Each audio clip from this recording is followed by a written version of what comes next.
Hello,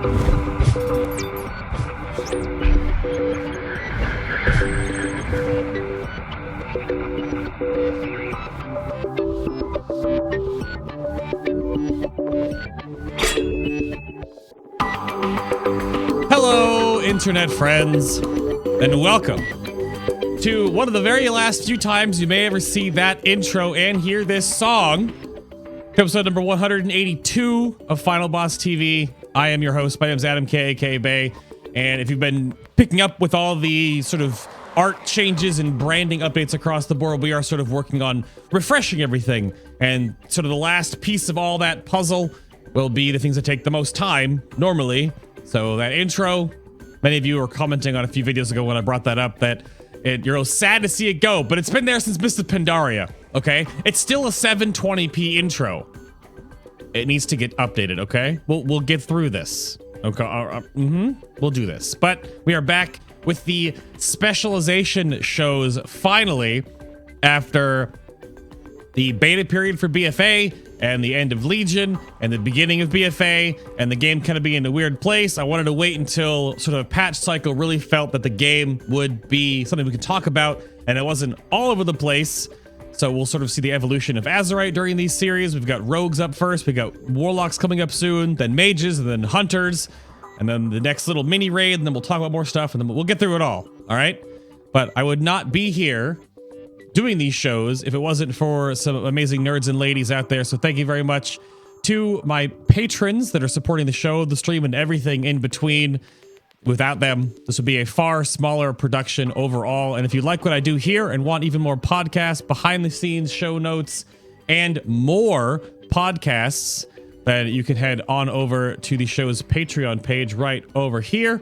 There are currently 53 more podcasts. And of course, it'd be funny to go back in time and listen to the old ones, maybe listen to the new ones when they come out. But we'll do like sort of after shows, sort of breakdown, off script nonsense. They all get put up right there just for you over there, as well as the new show notes skeleton. If you want to see the behind the scenes and how the show is put together, then that is linked, of course, right down below. So thank you very much for all that. But today we have one returning guest from the old guard. Granted, doing spec shows now means I'm gonna have to roll through a whole bunch of more guests. But Koji, welcome back to the show. So you ready to talk about Outlaw Rogue? Yeah, absolutely. Are you sure? Do you have dice on hand? I do. Where did they go? I have a huge bag. Yeah, I keep them handy. Big bag of like 200 d20s just in case. Well, all right. I mean, I actually was looking to see if I didn't put my dice in my drawer, but I'm not a rogue, so you guys hopefully will bring that. We also have new guest with us today. We have Dratnos. Do you have dice, sir? Are you ready? I do, but not near me. I do have this fidget cube right here. I mean, it's sort of a die-shaped thing. It's that? Yeah? Yeah, it's like a fidget spinner, but it has options on the sides. But it is a cube, so it sort of counts as a dice. Yeah. Okay, that counts. And then bring up the caboose here. We have Guy, who may or may not be referred to as that and many other things during the show. I looked at your character names, sir. Okay, yeah, I have a lot of names, and a lot of them just have something, and then Guy. That's usually just how I make a name. Yep. But where are your dice? Are your dice at the ready? I don't have dice, man. I have like playing cards. Does that count? That's not really dice. It doesn't really fit the class fantasy, right? But we're not using that Darkmoon trinket anymore. Yeah, we're not using Fathoms anymore. So you know, I need to update. I need to go get some dice tomorrow. Dang. I think I don't know. Sorry. That's gonna get out into the Ravenholt Discord. You guys better get some dice on hand. But then again, the spec shows will sort of combine a bit of the main spec we're talking about, all 36 with their own show, but especially in the pure DPS shows like today, there's a sprinkling of sub-Tilletti and of course Assassination Rogue. Just a little bit, just a tiny little bit. I mean, we have to talk about Subtlety Rogue, at least the fact that it sort of changed the game space for Uldir for one boss and then was never heard from again. Come on. Yeah, they did a really good job at just like really killing that spec. Which I mean, it kind of had to happen. Spec was like kind of dumb. Like if it wasn't changed on Zool, like if like they didn't see how broken it was on Zool, people would be bringing it to Mechatork. Like, Yeah. I think even on Mythic, it's probably worth it. Like, you just like get a lot of healers healing the rogues, and they would just like do stuff off boombots. Yep. And then even off Jaina, if you like kill the elemental, it'll split, and then you just like bring like 5 sub rogues, and the boss explodes. So I feel like it kind of just had to happen. Just kind of, it did really powerful things. So F's in chat for subtlety rogues. However, I would like to go around in reverse order now, because with two new guests on here. And as the show has evolved, I want to make sure they're more just discussionary and just talking, and we're just riffing on things. Of course, I have a whole bunch of show notes to go through, but the guidey functionality of the show, think of the past, right? There's Discord, there's Ravenholt, there's different websites, there's the Wowhead guides. Just if you need the nitty gritty, the mathy stuff, you can go read those, right? We're here to have conversation about each of these specs and sort of go inside just what the players think of them and what they osmose in their communities and their guilds and their experiences. So this will go right back to you on this one, though, Guy. What do you dabble in the World of Warcraft? How long have you been doing said dabbling? If you have any opening little shout outs or things you need to make sure are out there, or you're a part of, if you're part of any guides or math, or you guinea pig, what do you do in the game, sir? I do like Mythic Plus. I do like around like the 18 to 20 range, which is like, you know, could be better. I kind of just like help around in the Discord a lot. Like, people ask questions, I try to like answer them to like help people know what they're doing. And I raid, yeah, and then we're like 8 to 9 Mythic right now, and I've basically only played Outlaw the entire tier. So so no guides though, no. I kind of like test some stuff, like some like math related stuff, but other than that, I just kind of play the game a lot. That's like you said, like you casually, 19 to 20 bracket Mythic Plus. Okay, there's just like a lot of people that do like 22s and stuff. I don't know. I just feel like I can be a lot better. That's all. Well, can Outlaw be that spec that does that, though? I guess we'll dive into that during the show today. Okay. Yes, I think like Outlaw is probably the best Mythic Plus spec right now. Oh, all right. On live client. PTR is a different story. We can talk about PTR later. Then we have Dratnos, sir. What about you? What do you got? How do you dabble in the World of Warcraft? I also make some guide content. So I make guides on YouTube. I have an Outlaw guide that's almost done. It's like multi-part, but it's been coming along.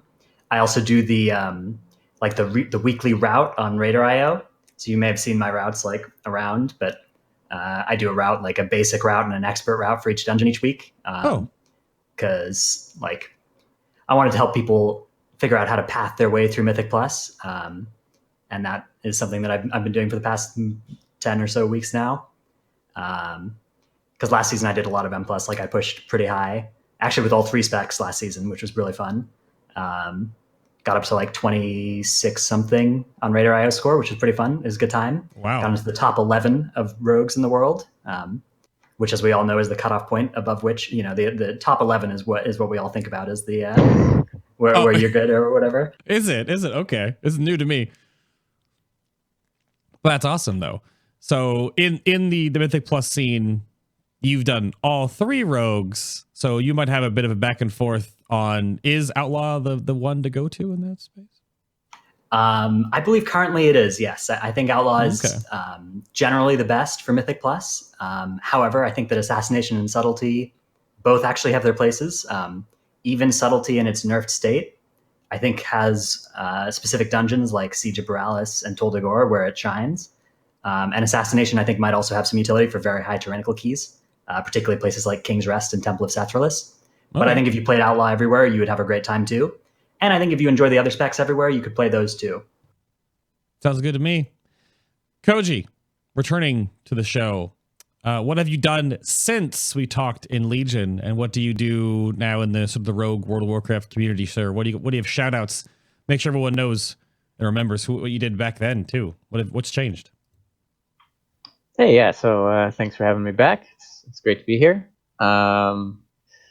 So still doing simulation craft, maintenance along with Meisler, which is, you know, takes up a fair amount of time, but also working pretty heavily on the APLs on Simcraft for both Assassination and Outlaw. I usually leave the sub stuff to him and Fu, who both do a great job there. I haven't played sub too seriously since Tomb of Sargeras probably, but mostly focusing on Assassination, Outlaw now. They're both interesting, a lot of fun math. spreadsheets for Roll the Bones and trying to make sense of silly things like when you should re-roll and how many things you should have up and stuff like that, which are really boring to most people. And I try to figure it out, make everyone else's life a little bit easier. We also post a fair bit on the theory crafting channels and Ravenhold, which are a really good resource for both people to check for new theory crafting discoveries and also to give feedback to us of some ideas that, this seems wrong or have you looked into this and that type of thing. So it's a good feedback loop with the community there. Now, I probably asked you this back in the day in Legion, is that how do you even get started into that realm of doing the APL backend of the simulation craft module for a spec? I'm part of the one for shamans, where I got to talk to Rusa and Purge and Word Up and Hikili all the time, and I see their giant strings of I don't even know what I'm looking at, right? But that's how you robotically code how a player would play the game and what you do at what point to find out what does what and how this works and procs and things. How does that even begin to understand or do that? Yeah, it's an interesting question. I think you have to have a certain mindset for kind of going through the APL language, so to speak, and kind of the procedural nature of them. Some of the APLs are a lot easier to understand than others. Some of them are pretty straightforward and simple, and others have really complex conditionals. So, I'd always recommend starting with one of the easier ones, I guess, and kind of working your way through. But usually people take a look at the ones that they play because they're more likely to understand kind of the logic. And, it's interesting. I've done it for a long time. I did it for Feral, back in Warlords. I did it for Havoc, Demon Hunter, and still do the Havoc Demon Hunter one now. So it's just something you get better at with practice. I find it a lot of fun. Although, honestly, it can be very frustrating. It's a lot of trial and error. Right. The APLs in general are pretty good, made by a lot of smart people, and it's hard to find improvements in them sometimes. Well, the most ridiculous part of being on the outside of that, almost on like the glass between what's going on inside, like you're watching the bakery inside, right, is when the new expansion stuff rolls out, and that first like month of BFA and watching the enhancement APL simulation craft stuff get worked on, and I have no idea, but it's absolute magic. And I think the game is it's a crazy place where there's so much information for players to digest and break down and go through, which is why a lot of the times when changes happen to the game, we're like, wait, where did Blizzard get this information from? Why are they doing that when we know this? So it's an interesting back and forth, because a few expansions ago when the show started, we know far less as a community than we know now. But speaking of time traveling and putting you all on the spot here just a little bit. So this spec for Rogue, I would think, at least from my perspective for testing since Mr. Pandaria Forward, has had the most identity crisis of any of the rogues. And I wonder what your take on sort of the Mists to Warlords to Legion to Battle for Azeroth, the journey from the combat rogue now to Outlaw. What do you think of the dev journey so far? Dratnos, you're in the middle, so I'm going for you on this one first. What do you think? Ooh. Well, unfortunately, I've only been playing Outlaw Rogue since like Tomb of Sargeras back in Legion. See. I didn't really dabble in combat in the old days. I guess when I played in Burning Crusade, I maybe leveled a rogue up to level 30 as combat, and I thought that was pretty fun. But I also think Outlaw is pretty fun. So that's pretty much the extent of my insight on the transition from combat to Outlaw. I think some of our other guests here are maybe more qualified on this one than me. Well, the reason why I went to you first, not to put you on the spot, is that you've been playing it as Outlaw this whole time. Yeah. So is your perception of like looking back or hearing about how the spec maybe used to be way like, are there any major pieces of the past that you would be like, oh, that would be really neat now if we had what we used to have before?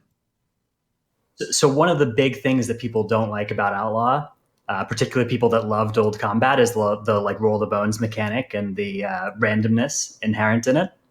And I think that me personally, I really enjoy that like reacting to random chance component in the rotation. But I understand the people who don't, and I particularly understand the people who yearn for the old rotation and the old combat.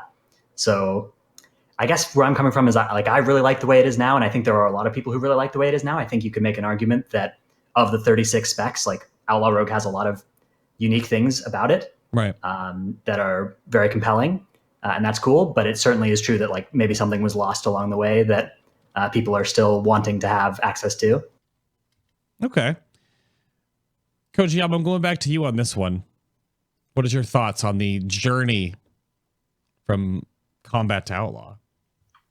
Yeah, it's an interesting one. I mean, I had a rogue pretty much all even through vanilla and TBC, so I've always kind of played combat. It was always what I played on my rogue alt. I used to have a lot of fondness for combat, so I was kind of sad to see it go. And when they were talking about, oh yeah, nobody likes the word combat, it's such a generic name, blah blah blah, and I'm like, come on, most of the previous expansions, most people were playing combat, so it felt kind of weird. It's basically a completely different spec. I mean, there's nothing really all that similar, other than they changed the name back to Sinister Strike recently. I mean, it's just different. You know, you had this. There were various times in the past where combat was like a backstab spec. You know, combat daggers back in vanilla and stuff like that. And you know, it went from this kind of buff maintenance, keep slice and dice up type weaving thing, you know, a lot, even in mop and stuff, it had lots of shadow abilities. I think Shadow Blades was still available for combat at the time. I think, you know, they had Shadow Step as a talent, so it just was really different. Poisons were a big part of the combat gameplay. And funny story, my 8-year-old daughter, who was 6 at the time when they revamped the Outlaw into combat, had a combat rogue. It was her first character. Aw. And she was very upset the day of the patch. She was asking where her poisons were, and she was really like legitimately irritated with it. Like I found it hilarious. That's pretty good. I like you had a real world reaction and a family member's reaction to the change in the game. That's adorable. But I mean, right now, honestly, I think Outlaw right now is a fun spec. Like the rotation is fun. I think a lot of the Azeroth traits with like the dead shot stuff and how you weave the shots through is cool. Having ranged abilities are cool. Having between the eyes is a very satisfying ability. Like when an enemy goes to run away in PvP or in, you know, Mythic Plus, you know, like shooting them and having it crit for 1 billion damage and kill them or whatever is really awesome. yeah. So I think the pacing is way better than in Legion. Legion was definitely a feast or famine type thing with the energy regen and like the pacing of the spec. So it was like, oh yeah, do your cooldowns. It's like 1 million APM, and then like spend the next minute doing literal nothing. So they got that pacing back to a more ebb and flow. It's still fast during cooldowns, but the non-cooldown periods are still interesting. So I think it's good. I think outside of some variance problems with Roll the Bones and like the low end buffs being kind of underpowered, I think it's in a pretty good place. All right, Guy, we're going to go on the last one here. Where does your tenure with the spec go, and what are your thoughts on the dev journey? Okay, so I started playing in like Legion, so I don't have a lot of like super same. old experience, just filthy Legion baby. But from my experience, like Terrible. my experience of playing like a lot of or not even like a lot of Outlaw. I played like a lot of Sin back like in Legion, but like near the end, I was like, I want to try out like other things because like Sin is boring. So so I started playing a lot of Outlaw, and it just did like a lot of like really interesting things that I liked a lot. And then just kind of like moving forward to just like even BFA, I feel like they changed like a lot of the spec where it feels like a lot better. Like the whole like roll the bones thing is like a lot less impactful. Like in Legion, roll the bones was like really bad. Where what's it called? Like because like melee damage was way less important. Getting bad buffs in Legion was like really, really bad for your DPS. And like right now, because you end up like between the eyesing and like a lot of like white damage is like a lot of your damage. Like rerolling doesn't like hurt your DPS like as bad as like you really think it does. Right. It still like kind of sucks, but in Legion, it was like really bad. Like when you rolled really bad in Legion, you were just like in the gutter. it was like, yeah, I think like in its current state, I think it's really good. I think Wits made the spec like actually viable. Like I think like when they added more Azeroth traits, I think it's 715 or something. I forget when they added. When did they add Wits? 8-1. Oh wait, okay, yeah, 8-1, not 7-1. Okay, sorry, but yeah, when they added Wits, it made the spec like a lot more competitive because before it was kind of like an okay spec. It was just kind of like, in my opinion, even in like Uldir, I played it a lot, but I felt like it was kind of just like a bad Sin Rogue. But now that it has access to Wits, which makes it like a very strong like cleave spec, like Sin is the single target, Outlaw is the cleave spec, and then like sub kind of doesn't exist right now. But I think Outlaw is like really good right now. I also think, yeah, Outlaw benefited a lot from the second ring on Azeroth. Oh, yeah, like lot. I think compared to many specs, like it really opened up a lot of opportunities for like, instead of, oh, you just stack 3x dead shot done. That was the older way, but like it opened up a lot of opportunities for putting in some of the other ones like Ace and keep your wits, and even some of the lower tier ones. So I think it's cool. It opened up a lot of gameplay avenues and makes the rotation a lot more interesting. So yeah, I had to go double check on the Azeroth trait to make sure we're on the same one. So you're talking about keep your wits about you, which is each time That's the one. an attack blade flurries, you increase the chance of Sinister Strike to strike again by 2%, and additional strikes of Sinister Strike will deal a flat amount more damage. So it kind of hard carries Outlaw right now. Really? Like it's like Okay. it's basically the reason you play Outlaw. That specific trait. Mm. If Wits wasn't in the game, you wouldn't be playing Outlaw in Mythic Plus, like 100%. It's insane. It's like it like just totally transforms the spec because it just gives you everything you want, right? It makes your cleave better, which is what Outlaw is already good at. It gives you combo points. It gives you consistency. It gives you cooldown reduction. It just does like literally everything Outlaw wants to do, like all at the same time. And yeah, it's like okay on single target, but like on cleave, it's like so much better. Yeah, the other good thing it does is that it gives Outlaw kind of a mini sub type functionality where AoE will channel into your single target. That's basically how Outlaw AoE works, right? Right. You're translating your single target into AoE.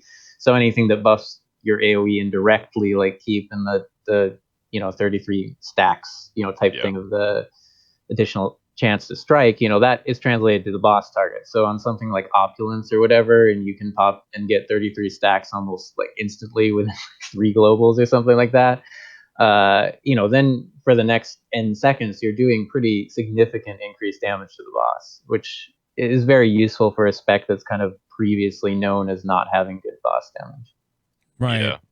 Or the boss damage was incredibly variable. I mean, anyone can look at the Simulation Craft stack and see the mid and max for Outlaw is still ridiculous, but that's sort of part and parcel of why you play the spec, though. Even that's though 5 buff. I think the history of the 5 buff right now is that, oh, we wiped, I just 5 buffed. Every time. You will never ever get a 5 buff and kill a boss. It's actually just like designed that way. Yeah. It's like a weighted average of internally math. It's the RNG engine. It's like in Binding of Isaac. Yep, you get a really good item, but you're gonna lose that run. Yeah, so, exactly. It's also so rare now. It's like 1% chance. So wow, I can't even remember the last time I got a 5 buff in a raid in a situation where it mattered. Is that actually lowered? Because I thought it was about 3% in Legion, right? But there was one more die. So is that what the change came through? I think it was, excuse me. I think in early Legion, you could roll 1 through 6 buffs. Like super early Legion, I think it was Tuma Sargeras or Nighthold it was changed, where now you can only roll 1, 2, and 5 at the same time. I think there's always been 6 buffs. I'm not 100% though. Okay. Yeah, so in Legion for a while, it was 1, 2, 3, or 6 were the options. Oh, was it? Okay. Yeah. And then they made that set bonus. They wanted to make the set bonus where you could get a random roll buff. So they turned the 6 into a 5 so that you would then still get a benefit from that set bonus. That's, I believe, how that worked out. Okay. But I think that's why they did that. Again, it's going back through the last 4 expansions. I think the most changes, obviously, Assassination and Subtlety have seen some changes, and Subtlety now has the crazy like shadow dancing nonsense they do all the time now. In and out of stealth is their core mechanic. But I still feel that's why you brought up, I wanted to bring up Outlaw Rogue first. I feel like it's the one that has gotten the most hammer and nails over and over and over again. Each expansion, just these drastic, oh, this is totally, okay, fine, sure. We're a different name now. All right. Oh, it's not Sinister Strike anymore? Oh, but it is again. Oh. Yeah. Yeah, they made an effort, I think, with BFA to kind of dial back some of the piratey stuff. They're A little trying to bit. make it more generic. Yeah. Yeah. Well, because you lost the Dreadblades, I suppose, or gave them away, or you know what? So, yeah, you're definitely not even a pirate anymore. You're a air quote pirate. But Yeah. is there anything before I bring up Mythic Plus dungeons? Maybe Koji has something like this. Is there something that you would rather have returned to the Outlaw Rogue now, or something that's fundamentally should be removed from and just like actually plopped out or swapped out? Anything that comes up a lot in the community that would be good? I think that the whole comparison between Roll the Bones and Slice and Dice is just untenable. Like, there's no way to make that work. Okay. And during the time period in Antorus where there were the Slice and Dice builds with various trinkets, so you had the legendary trinket plus the Nighthold trinket, and people are doing all this crazy white damage, and there's this big holy war in Ravenholt about Slice and Dice versus Roll the Bone spec, which is better. Oh, you're blah blah blah. Like, there's just, outside of like extreme situations, like Slice and Dice is always going to be bad. And there's no way to make it good without people feeling like, oh, you just made the super easy option good. So I think that just needs a fundamental redesign. I wouldn't mind Slice and Dice just being baseline and something you had to keep up all the time in addition to Roll the Bones, but that's probably too much buff maintenance. So it's like, it just probably has to go, Right. which is sad. But because it's like one of the few things that still harkens back to the original combat spec. What's funny about that one, I don't want to keep going on this one because I have a lot that I want to dive into, is that one of your Roll the Bones is essentially a Slice and Dice. So, But it's better. but it's better. And it gives leech. It's really good. And which means that if you ever talent, and the option is you talent a Slice and Dice if you just want to have cruise control, I guess, but It's really cruel. bad. It's cruel. cruel that it's on the talent tier, because there's been a time, and it's not necessarily true right now, but there was a time where it was literally worse to select that talent than to select no talent on that tier. I've heard It's this. still the case, by the way. Yeah, it depends on what exact situation you're in, but sometimes it's a DPS loss to actually talent Slice and Dice versus no talent on that tier. Yeah. So it's really cruel that Blizzard has just got this neutered Slice and Dice on the talent tier. Yeah. And people who want to play Slice and Dice see it there and they're tempted by it, but it's just horrific for your DPS to pick it. Yeah, I feel like the only reason they kept it was to keep that connection to the original spec, which they could just rename Grand Melee into Slice and Dice and call it a day. There you go. Just change the actual dice roll to Slice and Dice. There it is. It changed the icon. It's like the same thing, right? Yeah. They look good. I mean, I've been bringing this a couple times on my stream for the past number of weeks, is that I don't think the MOP talent tree is the last expansion for it. That's like my big prediction for the next expansion for 9.0. We'll find out in November, but I think this talent tree, gone. We're going to get a totally different mode of artifact plus Heart of Azeroth plus talents plus AP farming is all congruent. It's all in the same. We'll see. But I hope. All right, we'll see. Swashbuckling your way through Mythic Plus dungeons and raiding is the next topic I wanted to bring up here. I'm going to go to Dratnos on this one first, as the Mythic Plus from last expansion, or I guess this expansion, both tiers, both seasons. I guess that's what I got confused. There's seasons now. So we have the Gahoonies, and now we have the much better Reaping. But where does the decision come into play with which spec you want to dabble in the keys that you're undertaking? Is it just like a fun factor? Is it physically just the numbers therein? Is it based on the Azerite traits that are currently in the game? Which ones you have available? How do you stack them? Where do you decide which rogue spec goes into Mythic Plus versus raids versus everything else? Yeah, so Outlaw has a lot of great things going for it for Mythic Plus this season. The removal of Infested and the addition of Reaping has caused the meta to kind of adjust to this like chain pulling lifestyle, where you're just going from like between one boss and the next. It's just a constant like pack after pack after pack. And that really causes Assassination to suffer, because Assassination really wants these re-stealths between every pull, so that they can get back into stealth and get their power from that. And Subtlety, to a lesser extent, also wants that. Whereas Outlaw really doesn't care. Outlaw can just go and just keep going. And we don't have this like downtime when we're killing an infested mob. We don't have this downtime when we're killing Gahunis. And so Outlaw likes that. Outlaw also benefits from the fact that now that we're playing with 6 Azerite traits, 5 of our 6 best in slot Outlaw Azerite traits are just best in slot in all cases. They're best in slot for single target. They're best in slot for huge AoE. They're best in slot for small cleave. Oh, wow. All we have to do to like, the only adapter we need to plug in to become a Mythic Plus spec is 1 Wits About You trait. And that trait's not even bad in single target. It's just medium.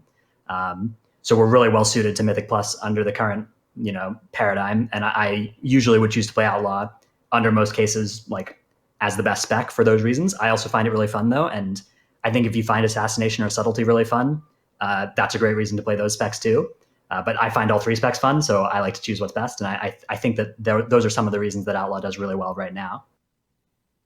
There is, you went through it sort of in the Azerite bit, and I wanted to make sure we fine-tuned on that. Is there a certain number of Azerite traits for stacking, or I play Havoc as well as my alt, and there's the 1-point wonders. You only take one of them because there's no stacking things that don't really gain from it.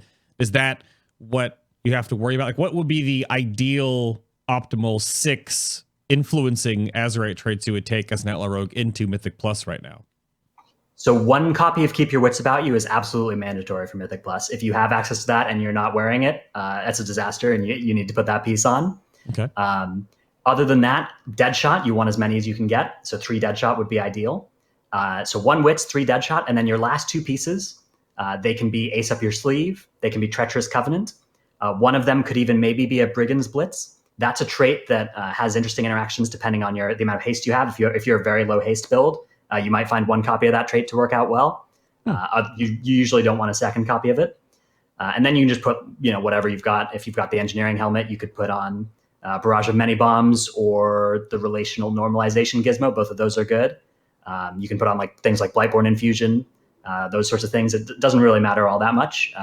The main thing is just 1, Keep Your Wits About You, and then because of the way our AoE works, right, where we just put on Blade Flurry and our single target translates to AoE, all the traits like Deadshot that do good single target just do good AoE as well. That's the one thing I was noticing when I was doing back through the beta coverage for Outlaw specifically, is that the huge change and not necessarily reliance, but the core of Blade Flurry is huge for Outlaw now. So it's fun to see, and that's what a lot of has happened now with certain Azerite builds, with talent builds, is that there are certain Azerite traits that really sync up with that. And I suppose that's where a lot of this works out. Yeah, a couple people in chat were talking. They brought up which ones you stack for that. I put down here, within the raiding scene, I think Assassination has come up a few times as like the ease of use spec. A lot of your damage can keep happening as you're doing mechanics. You get your bleeds rolling, your poisons going like that. And then we sort of jabbed on Subtlety for the cheese that was happening. But Koji, can you walk through sort of the recent past of where Assassination and Subtlety have fallen compared to Outlaw with the Azerite trait changes, or sort of if you pick them right now, why you are picking them? Yeah, so like you mentioned, like the big advantage to Assassination is the off-target damage. Like you get chosen for abilities randomly on pretty much every fight in this raid dungeon right now, and every time you move away from the boss as an Outlaw Rogue, you're losing damage, and you're losing like all of your damage. There's Assassination Rogues, you only lose like 40% of your damage for being off the target, and as long like you can even get it to be less if you dump your energy before you step away. You're basically only losing auto attacks. Like, and the regeneration rate for Assassination is a lot lower, so you don't cap out as fast. You can, walk out on a fight like Opulence and dump the liquid gold and come back and barely lose anything as Assassination. Outlaw, unfortunately, doesn't have that. You basically lose almost all your damage when you're off target. Outlaw has some other advantages though. Having some useful ranged abilities actually does come in handy on a couple fights. You can actually do some damage to Mechatork when he goes up. You can still shoot pistol shots at him as long as that fits in your rotation. Acrobatic Strikes is amazing. Acrobatic Strikes is one of the biggest factors even in Mythic Plus, even maybe especially in Mythic Plus. I have a really hard time going back to Assassination after I've played Outlaw for like 3 or 4 days and can like stand at that extra 3 yards back and dodge everything. And that's standing. That's the nerfed version too.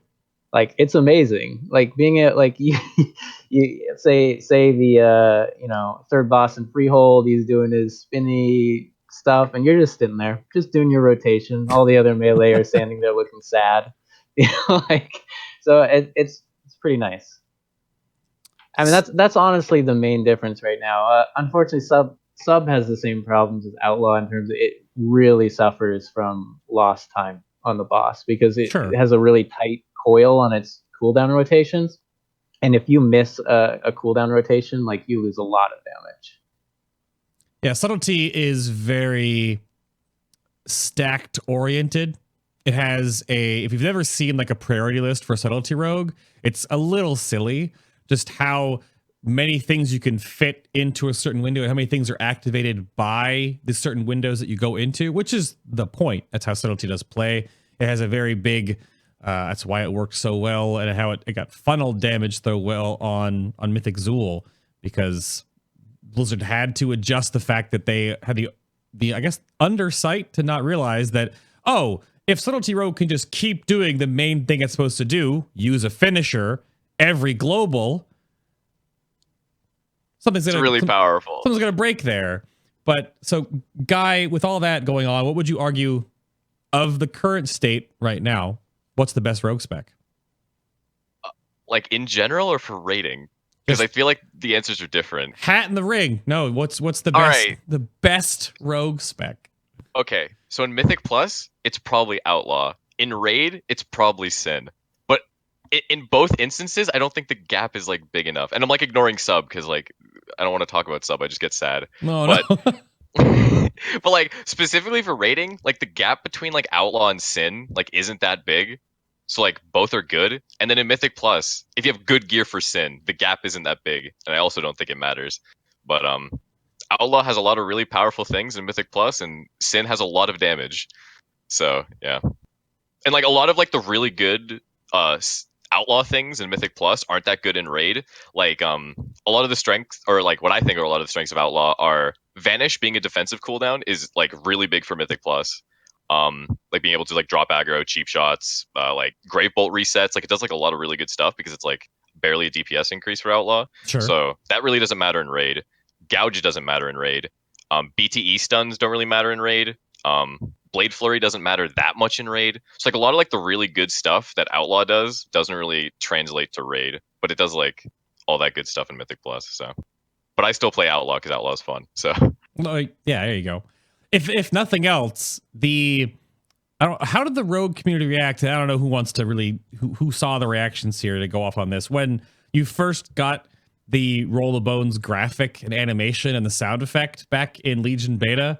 Because when I first saw that, I thought Blizzard can make this happen. It's such an interesting mechanic and visual that it was really, really good. I think just rolling the bones randomly is just fun. So having that be utilized and balance of which bones get rolled aside, but it makes a really good sound. I love that sound. It feels really good. Unanimous head nods. Yeah, it makes a really good sound. Great. Yeah, and if you get Harlan's loaded dice, you get to get like double the amount of roll the bones, like all the time. There's so many dice being rolled around your characters. It's amazing. There's so many good. There's so many good like themed Outlaw trinkets. There's the Fathoms, which drops anchors. There's the dice, which roll dice. There's like a cannon trinket that shoots cannons. It's like just everything in this expansion trinket-wise. Just like here's like an Outlaw trinket. It's like cool, right? And then yeah, it's really fun. Like there's like the spyglass, which makes like little boat noises. It's great. Oh yeah, that's true. I think there are a lot of really good things about Roll the Bones. I think the effect is cool. I think the idea behind it is cool. I think it's always just struggled on the math.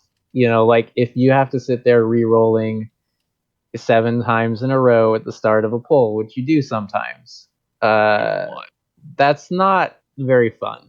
Because you're feeling like you're not doing anything.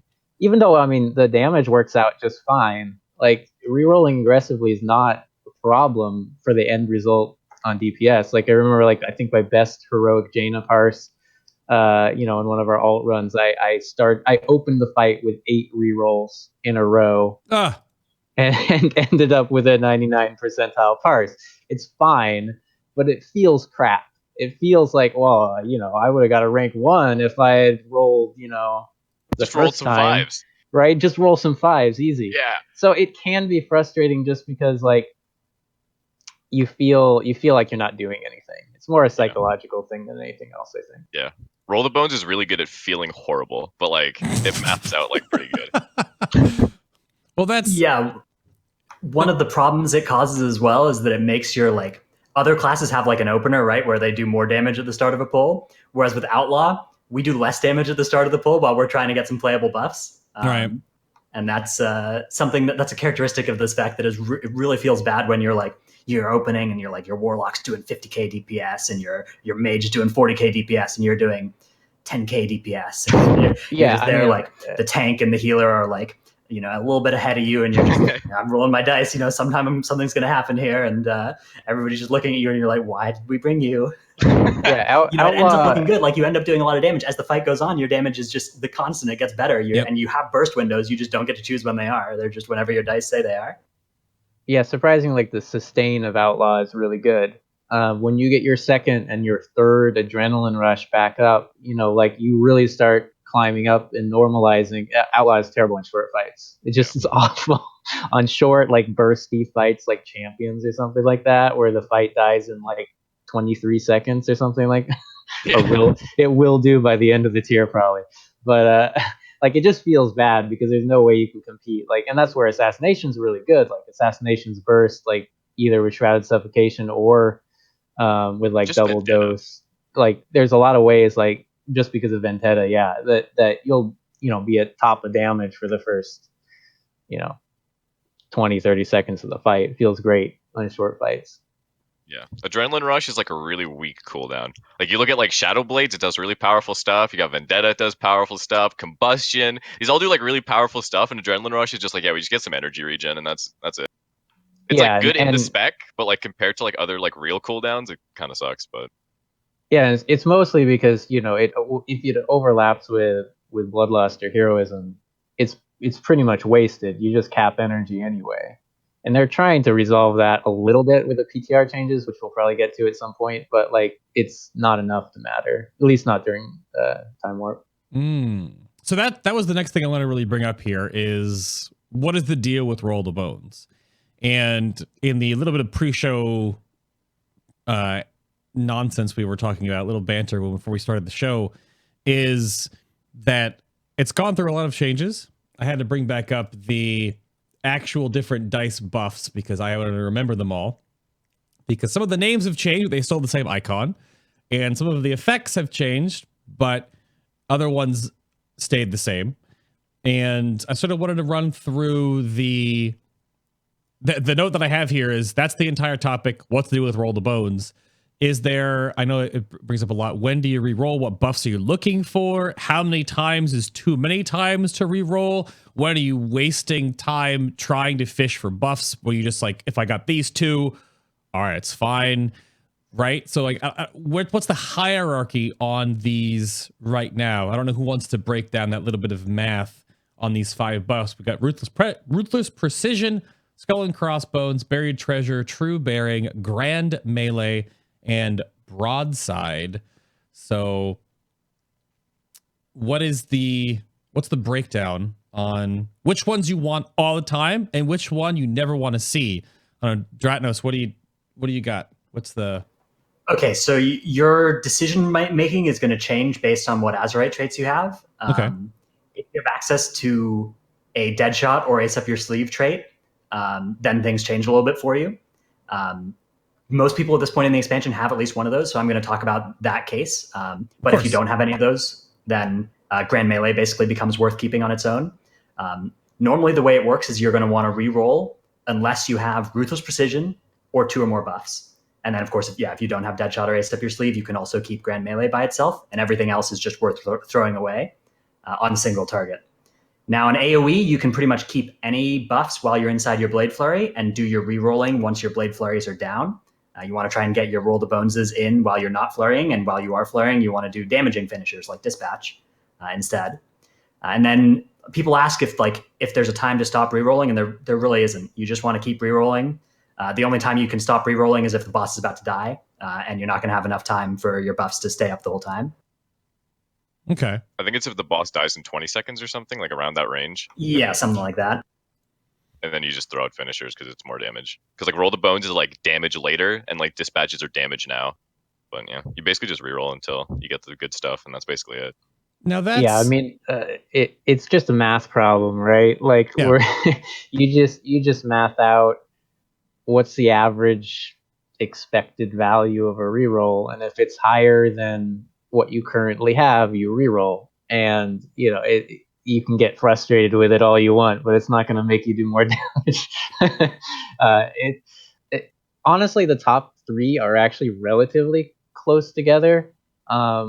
Ruthless Precision is quite a lot better because of the traits, and that's basically what biases that one as being keepable. But really, what makes rerolling so aggressively a thing is when they revamped the percentages, mid Legion, right. You have a pretty high chance of getting a 2 buff. It's like a 30% chance. So because 30% is a relatively reliable number, like rerolling for 2s makes sense. Ruthless Precision just happens to be the one that's good enough to be worth keeping as a 1.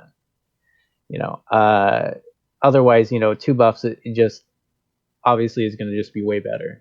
Okay. You're doubling the power for a 30% chance to double the power. It's maths out to be pretty solid. It honestly, we probably wouldn't reroll quite as aggressively if like the bottom 2 buffs weren't quite so bad. They are just really, really bad. Like to the point where Ruthless Precision is almost 3 times as much damage as Buried Treasure. So I was going to ask, what are the bottom 2? Is Buried Treasure? Treasure and True Bearing. Those are the 2 worst ones. Wow. Hearing True Bearing in the bottom 2 is so different, because in Legion, it was the only one you wanted, I remember, because the cooldown reduction was way higher, and it was kind of toxic to throw that buzzword out there. Now you have some of that rolled in baseline, though, which was one of the changes going from Legion to BFA. So they just cut True Bearing, I think, in half, right? So finishing moves reduce the remaining cooldown of many of your abilities, Blizzard tooltips, by 1 second per combo point. And I think it's like all your damage abilities, or like and sprint as well. Yeah, Adrenaline Rush, Between the Eyes, Sprint, Grapple, Killing Spree, Marked for Death, and like Blade no Rush. longer Cloak of Shadows, notably. Oh, God. Vanish, yes, though. Yeah. Yep. It used to be, though, in like Legion, like in some cases, your like raid leader would have you re-rolling like even a 3 buff that didn't include True Bearing to just try and get True Bearing, so you could be cloaking more often. I remember that was a thing on Cenarius. You would just be like, your raid leader would just be like, yeah, keep rolling, get that True Bearing because you want to cloak. We want you cloaking on cooldown, on a faster cooldown. That falls into the category of just rogue things, but that's a little bit egregious to be rogue things. Yeah. I think the main problem we have with Roll the Bones is that I think the re-rolling gameplay isn't quite what they should be aiming for with the spec. There are a number of ways they could solve it. I think bringing all the buffs closer in line with each other is one way. Perhaps putting a cooldown on Roll the Bones as well. Like if you just couldn't do it more than once every 20 seconds, would also help that feel of like I'm re-rolling, and it would make people just be like, all right, I'm keeping these buffs for 20 seconds, and now I'm going to actually play the spec instead of being in this like re-rolling mindset. Which I think that mindset is really what causes people to feel bad about the spec, is they feel like until they get buffs they can keep, they're not actually like playing. Ooh, those are just some of my thoughts. That's an interesting point you bring up. Do you think it would be healthy and received well if Roll the Bones did have sort of you said 20 seconds. Is that the cooldown. So the duration of the buffs is far longer than that. It's like of course, 40 of course. Like, pandemic. yeah, it's like 45 or I think something. it would be pretty well received as long as the buffs were more balanced than what they are now. Yeah. You'd have to do a tuning pass to make sure that they were all at least reasonably decent, because otherwise it's just going to increase variance even more than what it is now. Like part of like as much variance as there is in Outlaw, like that would be worse if you were stuck randomly with buried treasure being bad. But I think a combination of a short cooldown plus a balancing pass would be fine. You would just have to do that balancing pass. Yeah, the weird part about that, I did chat, force 20 seconds of buried treasure. Ooh. But I think the weird part about that is that certain traits, because of either in the past set bonuses and legendaries in that regard, or now it's Azeroth traits, does sway certain power towards certain dice rolls. And like in Legion, sorry, no, like in Legion, you had like Dread Blades, and I think it was Blurred Time. So True Bearing was like real. What's it called? Blurred Time is like while in Adrenaline Rush, cooldowns are 15% faster. Yeah. So like you had like a lot of like really strong cooldowns as Outlaw. You had Vanish with Mantle, which is 100% crit for 5. You had Dread Blades, which gave you 10% damage, and everything's every generator is 5. Like just 5 combo points. So you just were like spend, finish, spend. It was like really strong. But now all you have for cooldowns is Between the Eyes, Adrenaline Rush, and then Blade Rush, and that's like basically all that matters from. Right. So True Bearing got like a lot worse. So I wonder about basically that on the back of good cooldowns. Because whenever you bring up things being too strong, and we've seen this a lot in history, maybe I've seen it a little more because of where I sit and absorb things for World of Warcraft, is that Blizzard doesn't like buffing what is weak. They just nerf what is strong. So you asking this, they basically would just nerf Ruthless Predator and nerf Grand Melee then. That's probably that sounds really yucky. That's most likely what would historically happen. Instead of buffing or trying to figure out the math between the 3 that are lower, they would probably just take down the 2 that are higher. So, Roll the Bones is just really complicated. You think? Yeah, it's just a bit. It's really good at feeling horrible, but like it just maths out okay. It's mostly just like a feels problem with the spec. Is like when it feels horrible to get like 10 grand melee or what's it called, like 10 true bearings and fucking whatever. But it maths out like good. It's just like no burst and then like RNG on bones. It's really good at feeling horrible. So it's like kind of hard to like fix that though. So okay. It's also like somewhat. It has a lot of unintuitive elements to it, because not all the buffs, like you look at the buffs, like you said, you look at True Bearing, that looks good, like, so if you were not playing with a guide or not playing with Sims, you'd be like, oh yeah, that's cool, but it's not very good. And then it gets more complicated when you got traits like Snake Eyes, which give you bonus damage when you do finishers. So then you have like this passive thing. So do you reroll more aggressively? Do you reroll less aggressively? Do you wait for the charges to run out? We get ideas. I've sat down and revamped the Roll the Bones priority, I think 2 or 3 major times this expansion. Oh, gosh.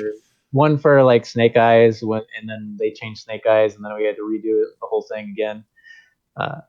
Did you do you sit there and you're like, oh, I've got a great idea for the Roll the Bones. Here's what makes sense to me. You sit there with Sims for like 2-3 hours, like fiddling with priorities. Well, this duration, that, with this buff, that, and you get nowhere because none of it makes sense. You really have to brute force it and do a lot of trial and error to even remotely get to something optimal, which, I think that's kind of bad for casual play, because they're not going to do all that. If you're not looking at a guide or have something like Sims as a resource, you could never really sit down and optimally figure out how to reroll. And I think that like denseness of the mechanic is where it goes wrong. There's a lot going on with that ability, and it's very complicated. It has a lot of moving parts.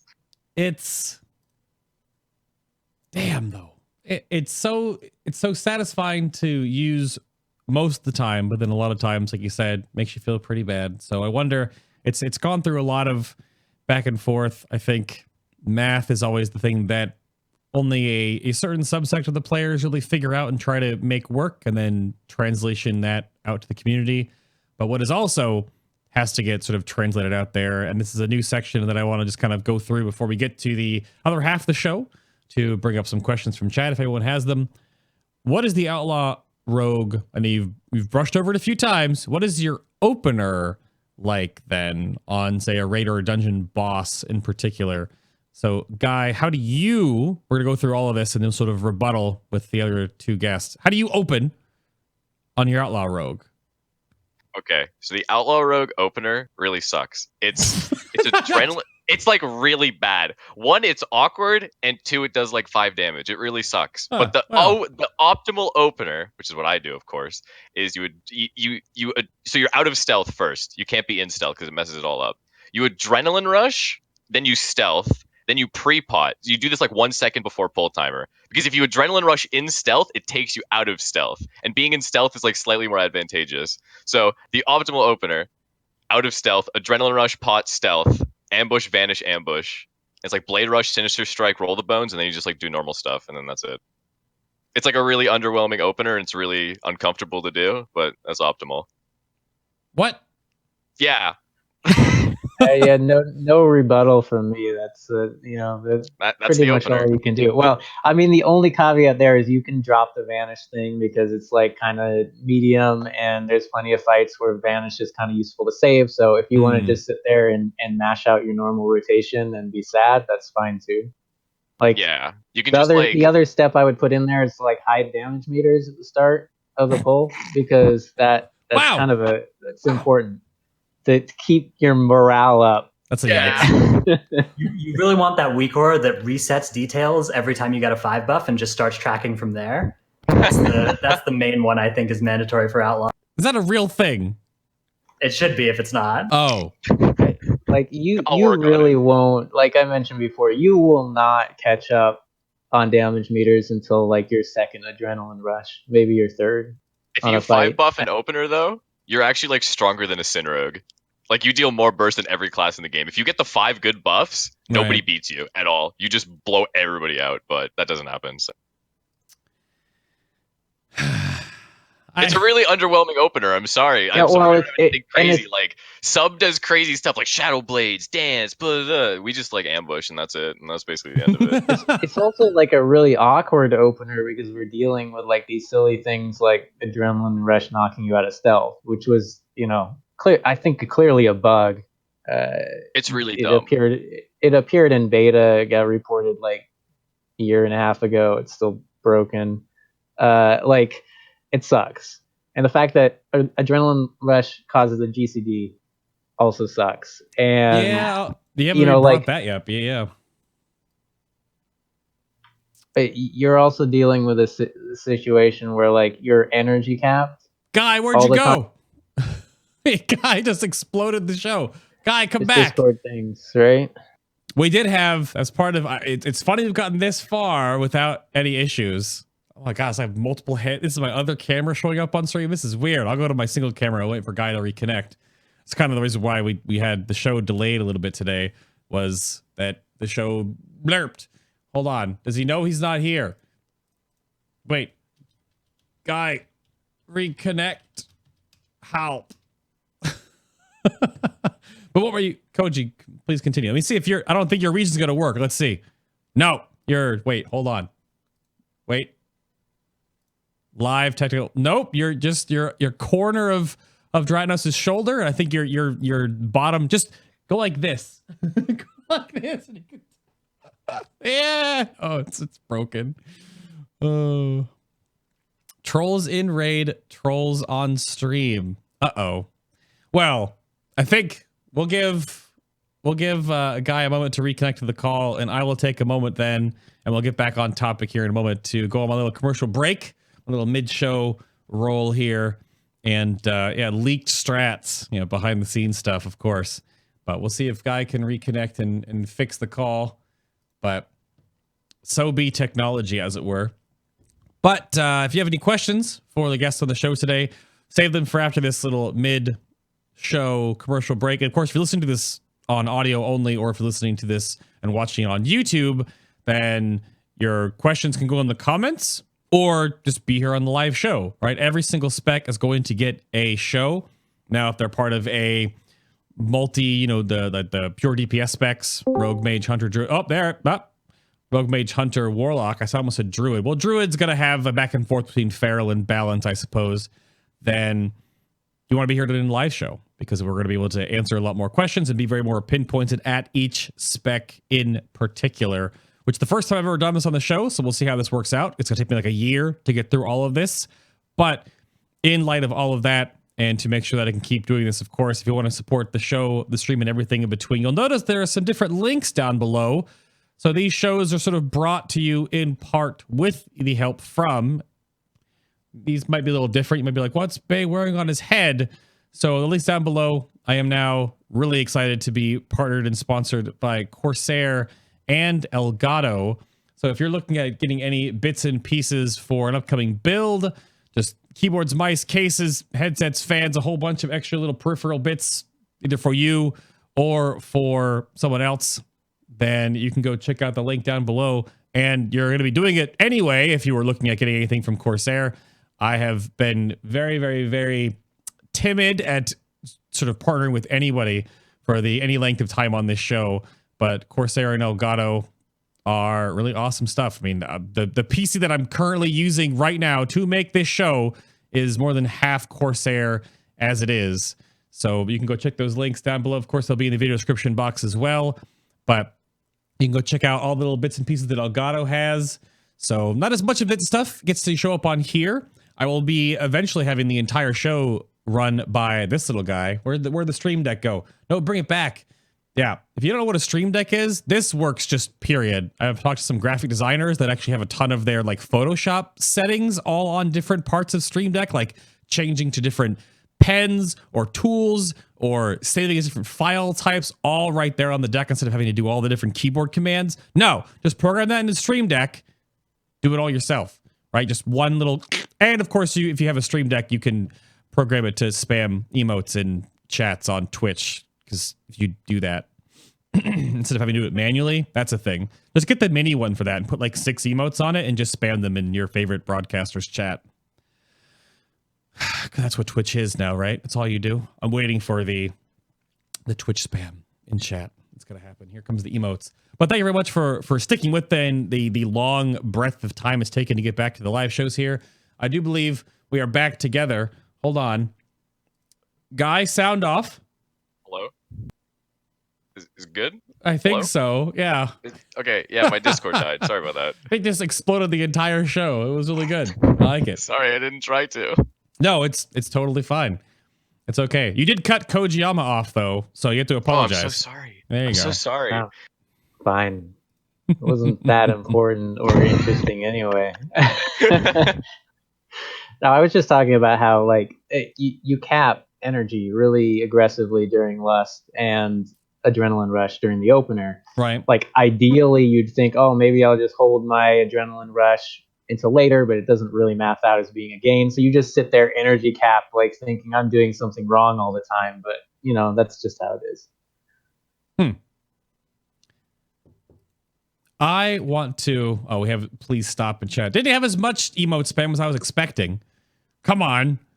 If you don't get to see the live chat if you're watching this on the YouTube version or listening to it on iTunes, Stitcher, and Google Play Music, but I was expecting more. Chat's quiet today. It's fine. So, a couple of different sections of the next part of the show. And anytime you guys see anything that maybe in chat that you want to integrate in, please feel free. We can just grab those. Of course, if Kib asks any questions, ignore him. But we sort of have some rapid fire Q&A here. I want to call it the FAQ. And most of these came from Dratnos. He suggested a handful of these. I have a few myself. But what's up with Gale Force striking and weapon enchants overall? And you're up first for this one, sir. Dratnos, what's up with weapon enchants? So the main thing is you don't want to have the same enchant on both your weapons generally. Okay. Because there's diminishing returns associated with that. So it's likely that some combination of Gale Force striking, deadly navigation, and versatile navigation maybe quick navigation, depending on the situation, might be best for you. And you have to sim it for yourself, but do include Gale Force striking in that sim. People don't necessarily know to like check that box on raid bots when they're simming themselves, but it's worth checking because it can be good. Okay. I know Gale Force striking was gutted earlier in the expansion, and now it's slowly coming back on people's radar. I think Havoc uses it now for a certain build. Yeah, so. they buffed it back up a little bit after destroying it in beta. It was really, really good in beta. Yeah. Really good. And then it was really bad. Okay. Now it's pretty good. It's okay. Like, I think for any spec now that gets a lot of their damage from white damage, it's just good. It's just a straight DPS increase, and especially, I know you've got this on the agenda somewhere, but it synergizes really well with a 2-piece bonus from the Jaina sword. It's actually the next question. What is up with the Battle of Dazara lore or the Jaina 2-piece bonus? It's really good. It's really good. Oh. I mean, it's not great for AoE, like, because you don't get any of the extra damage translated through Blade Flurry. Okay. It's just on your primary target. Like, all white damage just triggers it. But it's very good for single target. It's worth a pretty considerable amount of DPS, even to the point where using lower eye level weapons can still often be way better. Yeah, and both those pieces have like a tremendous amount of mastery on them, which is an awful stat for us, but it's worth it anyways to wear them at competitive item level and even sometimes below competitive item level with your other. So yeah, the note there is that Gale Force striking works really well with it because it's all white damage will trigger it, and also using a dagger in the offhand can be really good for it because it's not normalized or anything like that. You just attack more frequently with your dagger offhand, and that triggers more Jaina procs. Wait. It's almost like you saw the show notes. So I'm almost cheating. Dagger in the offhand is another question. Is that only because of that 2 set, or does the Outlaw Rogue like a dagger in the offhand all the time? Makes no difference. Matter. Yeah, so it's the same. It only matters for like 2 things, which is like 1, the Jaina set, and then like 2 wits, but like barely for wits, like because like combat potency is like normalized. It like just doesn't matter. Yeah, so most effects for the set, for the spec, it really doesn't matter between a dagger and a non-dagger, and people are often surprised to learn that they can actually put a dagger in their offhand. Okay. Particularly if you play Assassination, it's likely that your best dagger is better than your second best non-dagger. Right. So it's often right to have a dagger in your offhand for that reason. And then there are those benefits, like there are some fringe benefits, the Jaina, and it stacks keep your wits about you faster, like Guy said. So it's good. You should do it probably if you have one available. For Outlaw, best weapon, one-handed weapon, sword, for example, main hand. Mm-hmm. Yes. So in order to use the dispatch ability, which is an ability that hopefully you get to use at some point once you're done re-rolling, but you never really know. Stop. You need to have a non-dagger in your main hand. Okay. Right. Gotcha. And then, go ahead, Koji. What you got? No, that's fine. Okay. A dagger main hand is dead. That's all you need to know. That's gone. There was a bit of a meme build with a dagger main hand that mostly used roll the bones spam to refresh Snake Eyes, but when they changed Snake Eyes design during the last PTR phase, it mostly killed that build. But you just never dispatched? Is that why it was? Yes. The entire build was Sinister Strike 5 times until you were out of stacks, and then you click Slice and Dice again, and then you just Sinister Striked 5 times, and then you Slice and Diced again. And that was the entire rotation. You never used procs, you never used Between the Eyes. And it was like, somebody simmed it, that if you had like 3 Snake Eyes and Uldir, it did more damage than Real Outlaw, because Mastery became a good stat. It was like really competitive, which is like the bad part, but it's dead now, so that's all that matters. Yeah.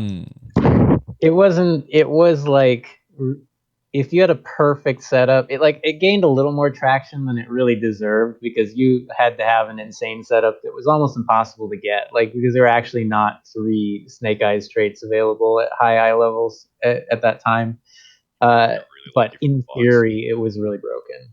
Okay. There were some meme videos about it and caused a lot of fighting on Discord. I think within certain reasoning, when those prop up, they're funny to a point, unless then all of a sudden you see a whole slew of them on like Warcraft logs, or then you get into like a pug and like the pug rogue is doing it, and you just, oh, what have we done? Let me know we have to stop this. A couple of things. Yeah, I was pretty clear in most of the theory crafting channels that it was not the way forward and not to copy any of the videos. Okay. That's good. So should the bones be re-rolled during Adrenaline Rush? Just to put a pin in that one. Wait, that was a yes. Yeah. Yep.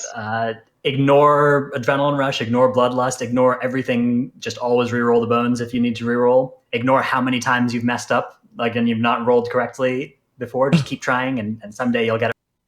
Yeah, there's also some talk about it during Blade Flurry. Dratnos mentioned that a little bit before. In general, it's not advantageous to avoid re-rolling during Blade Flurry most of the time. There are some like edge cases where it's like, oh, I only have 2 seconds left on my last charge of Blade Flurry. I can fit in like 2 globals. Well, yeah, go ahead.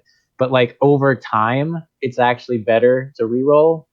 So if you're at the start of a long pull, you know you're going to use like back-to-back charges or something like that, then just go ahead and re-roll like normal. Okay.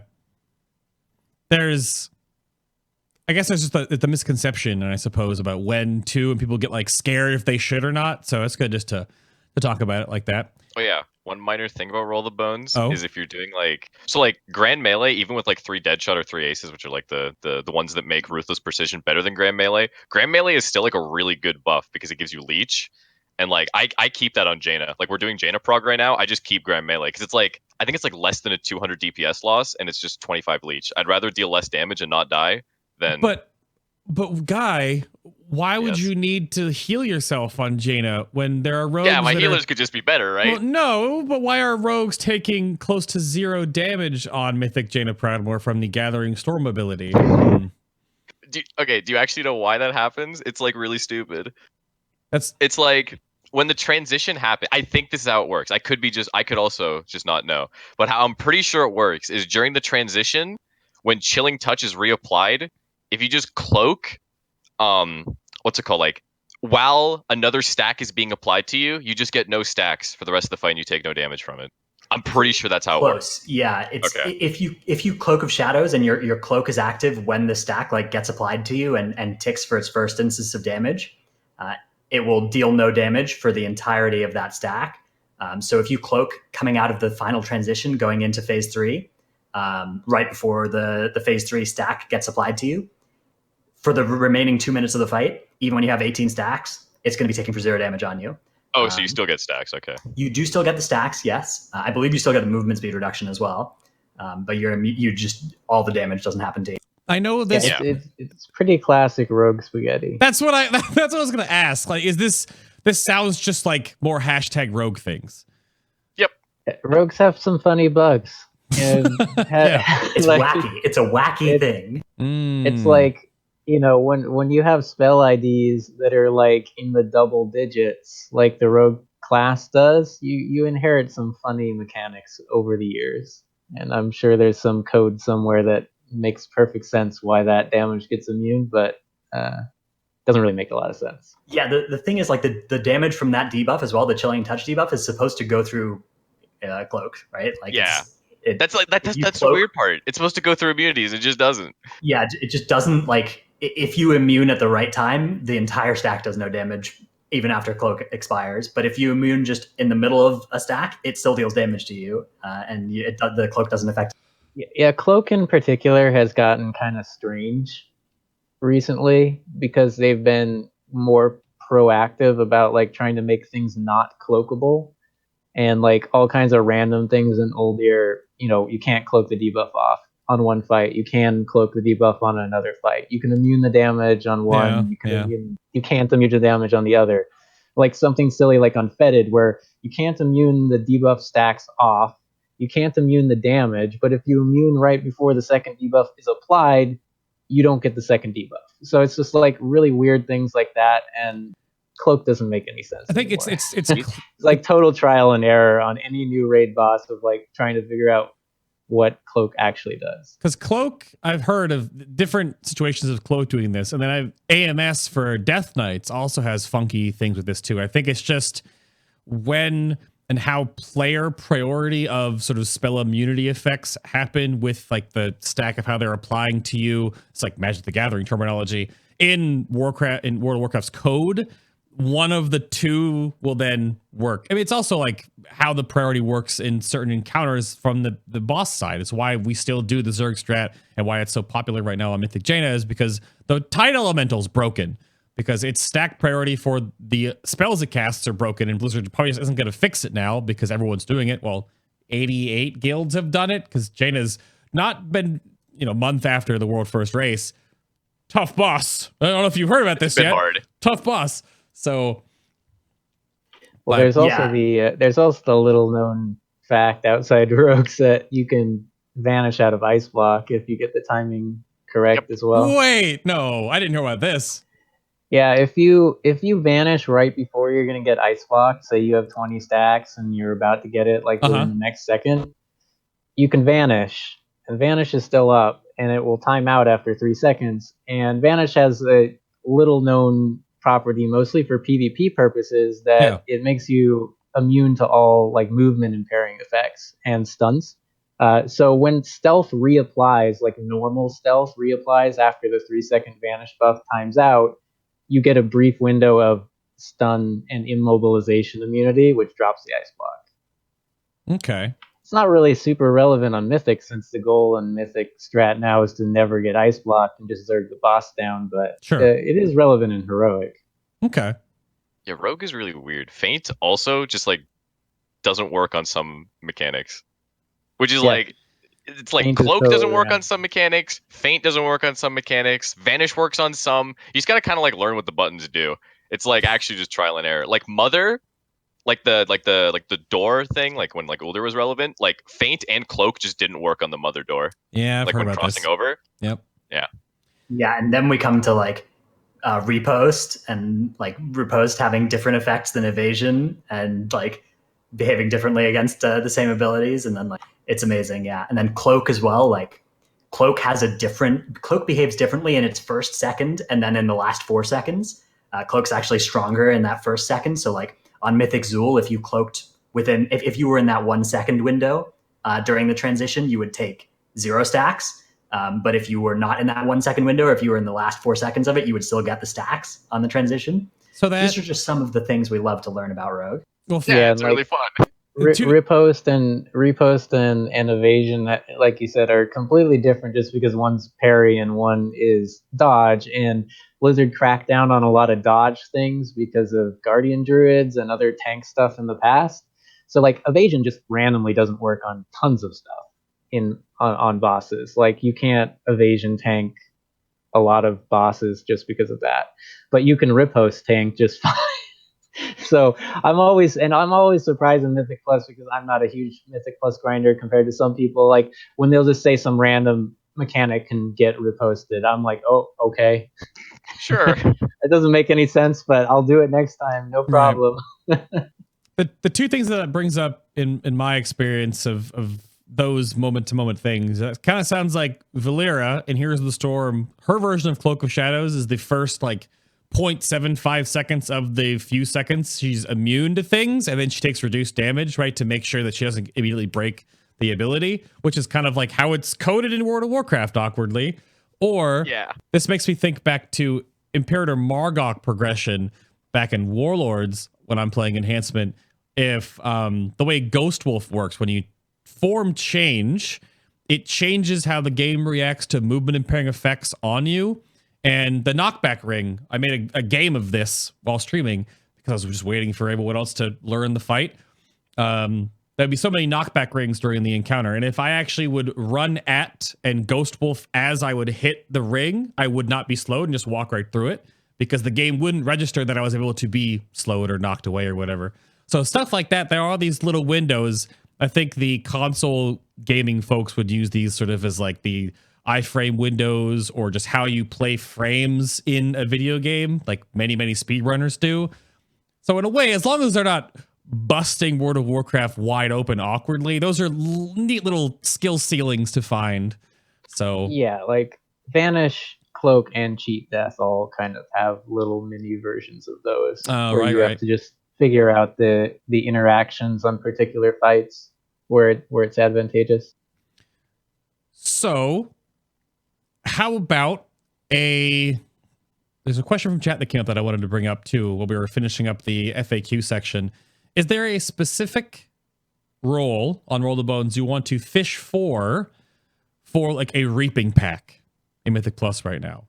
Is the obvious one Ruthless Precision or Broadsides? Like what if you could get one buff before the big reaping pack comes up, which one do you want for that? Ruthless. Yeah. Crit equals good, so you get crit. That's basically the end of it. Broadsides is like a bit better on cleave, just because like you like when like reaping happens, you don't like have the luxury of like rolling 15 times to get like the good buffs. So broadsides is like a pretty good keep. GM is a pretty good keep. Okay. Yeah, I kind of the way I play it is like, okay, you kind of know when a reaping wave is coming, right? So you've got like 20 seconds before a reaping wave, and you can be like fishing somewhat aggressively for Ruthless. And then when we're like 10 seconds before the reaping wave, now we just don't want to have True Bearing. We don't want to have Skull and Crossbones. We don't want to have Buried Treasure. So I'm keeping any of Grand Melee, Ruthless, or Broadsides, or 2 or more. And that's kind of the way it works. Is like the closer the reaping wave gets, the more I just want to reroll and like keep something that's acceptable and good. And the further away the reaping wave is, the more I'm going to try and like high roll into something really cool. Okay. Yeah, the top 3 buffs are probably fine. You know, like it's more about having the consistency that you know you're going to do okay damage and not have to be re-rolling mid-pull, which is not ideal. Yeah. Like, it's better to re-roll, like we said, it's better to re-roll if you have a bad roll, but if you can go into the fight with a good roll, that's a lot better. Obviously ideal. Yeah. Go in with a 5 buff. Yeah, just get it. just go, and just then get people, it. Then people send screenshots of you doing 220k DPS. Yeah, they and send say like nerf Outlaw Rogues and Yeah, so I would try and roll a 5 buff. This has been a great show. Yeah, great work. How do you play Outlaw? Just get a 5, duh. So there is another question that come up. I'm going to bring up the talent calculator real quick, and we'll talk about the talent calculator for just a little bit. Boy. So, oh boy, what? It was 2 questions. Let me recenter this bad boy real quick for us. This spawned that I want to bring up the PTR, a pretty big PTR change versus. So this is PTR. I'm going to close the top builds. This is the PTR one, and this is live. The question I want to bring up here: Adrenaline Rush right now increases your energy regeneration rate by 60% and your attack speed by 20%. Not haste, but attack speed by 20% for 20 seconds. That's how currently AR works. The PTR change coming very, very soon in 8.1.5. You get 60% energy regeneration. Your maximum energy goes up by 50. And of course, you keep the attack speed steroid. So what is the over-under, what you guys have figured out with how this is changing? Because a bit of the joke we've had in the show. Almost nothing. Nothing? No, it's what? All it really does is makes the fact that ARs on the GCD feel a little less terrible than it currently does. Because like if you use Adrenaline Rush at even relatively high energy, chances are you're going to cap out during the GCD with the increased regen. So they are adding to the max, so you're less likely to cap out. Earlier versions of the PTR, I think it raised your max by like 100 or 150 I think it was 200 or something. Was it 200? I don't know. Yeah, it was like, really funny. It was like enough that it actually would have mattered during like Lust or something. But 50 doesn't make any difference. You're still going to cap out within like a second during Lust, and during non-Lust it makes no. I mean, it's like, I think Meisler looked at it the other day. It was like a 50 DPS increase or something. Yeah, it's like you still can't spend your energy, right? Like what's going to happen is you're going to be capped at this new energy, and then Adrenaline Rush is going to fall off, and you're going to go back down to one, to the cap normally. And Outlaw is already really sorry. It just really doesn't do much to make the GCD aspect of Adrenaline Rush feel any better, because you're not doing anything. Sure, you're less likely to waste energy, which was a big kind of annoyance there, but. Like the real issue there is like if you're having to pop like Adrenaline Rush plus Blade Flurry for some AoE pull, like you spend 2 full GCDs doing like nothing other than auto attacking the boss, and it feels bad. So how about, well, I have the talent calculator pulled up then. I brought back up the live calculator. Should I, or should we, or should I be told, any highlighted talents right now that are no-goes in the realm of the Outlaw Rogue right now? Are there any, I don't want to use the word dead, because I just don't feel like that really makes any sense, but are there any talents that you would steer it makes rogues sense away on Slice from? and Dice. You can call Slice and Dice dead. All right, fine. Just, Yeah. There's like a lot of Aw. really bad outlaw talents. Like a lot of them suck. Yeah, I would basically never play Weapon Master, Ghostly Strike, Retractable Hook, Hit and Run, Marked for Death, Iron Stomach, Dirty Tricks, Blinding Powder, Slice and Dice. Those are the main ones I think are generally not ones you'd consider. Is that so? It's funny you bring up Iron Stomach. I like to go to the survivability traits right off the bat, or talent in this regard. Increase the healing you receive from Crimson Vial, your Estus Flask. It's Estus Flask, really. Let's be real here. Healing potions and health stones. Is that just because Cheat Death and Elusiveness are gonna A, you can prevent damage, or B, just avoid getting totally global at least maybe once a fight or so? And because I would think being able to heal yourself way more would also fall into the elusiveness category. I don't know. That's Crimson weird. Vial is good. Crimson Vial is a very good skill. It's probably underused by a lot of rogues. It does a lot of healing. The problem is like 30% of 30% is not a very large number, especially on a relatively long cooldown. And Sure. it just like the actual effect of Iron Stomach is really small. Okay. Yeah, up against Cheat Death, which is so dramatic. Like any time Cheat Death would save your life, it's unbelievable. Oh, of course. Of course. This, like, you can have a plan for it to mitigate hundreds of thousands of damage at certain times if you're deciding to talent into that. All right. Whereas Iron Stomach is just going to heal you for an extra 9% of your health when you click your Crimson Vial once every 30 seconds. Maybe. And then once Honestly, per fight, Iron Stomach should be 100%. Like it's just straight double. Double Like it? that's probably what it would take to be useful. Okay. Because like- honestly, like elusiveness is not bad either. Like elusiveness, if you don't need Cheat Death, having like that kind of real, like general case cooldown, personal cooldown, is something rogues actually lack right now. Okay. Because like Feint is a very good talent or very good defensive ability on fights with a lot of AoE damage, and historically a lot of the big boss abilities are AoE, which makes it a pretty good, like, it seems like a generic kind of personal cooldown, but it's not. Sure. Okay. And there are plenty of fights where it's completely useless, like nothing to use it on at all, and they're kind of like locking it down a little more, like things that you'd think Feint would reduce will not reduce. So I think there are a number of fights I think where elusiveness could be a pretty solid option, but Cheat Death is Cheat Death, and it's really hard to beat. It's really hard to beat. Like the random one shots won't kill you. Oh, they brought. Iron Stomach. Oh, no, Sorry, go ahead, Guy. Go ahead. Yeah. It's just like Iron Stomach. It's really hard to compete with Cheat Death, and elusiveness is just basically the long and short of it. Like on Stormwall, like when we were doing like Stormwall progression, like we run two rogues, and like the tanks were running into issues where it's just like, oh, we can't like soak the things. Like he would like just not have enough like movement speed to get there or mitigation or anything. So like we used like 2 Cheat Deaths and 2 cloaks, and it just made like the fight so easy. Right. Yeah, we like only have Iron- one. We only have one rogue doing it when we got our kill, so we only had one. Whoops, rogue soak mechanic, but I can imagine having more would be really good. It's awkward. I definitely knew that Weapon Master, back from just my fledgling understanding of rogue, was never going to go anywhere. It's just you already have enough random proc chance to change your rotation anyway. Let's add more. How about not? So Well, you can already get up to 100%. Oh, With okay. keep your wit. with With stacking. the trait, yeah. Acrobatic strikes too strong. Even the nerfed version, that makes sense. It's so good. What's It's so unbelievable good. actually, because Yeah. it also makes the radius around you in which you blade flurry. Yep. It makes the area of that circle like twice as big. Yeah. Just by adding 3 yards to the. Yep. Best part about Outlaw. Yeah.